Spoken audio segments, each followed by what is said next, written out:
I was looking through some interviews with you, and this question made me laugh. It said, what is the scariest thing in the world? The scariest thing in the world for you? And your answer was, anyone know? Yes. A microwave.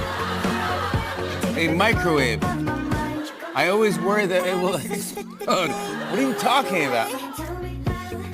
When I was young, Yeah. used to be afraid. But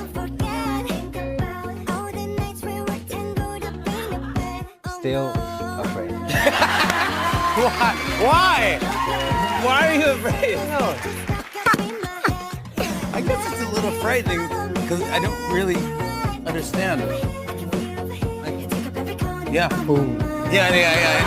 No, nothing's gonna happen. No, nothing's gonna happen. Nothing is going to happen.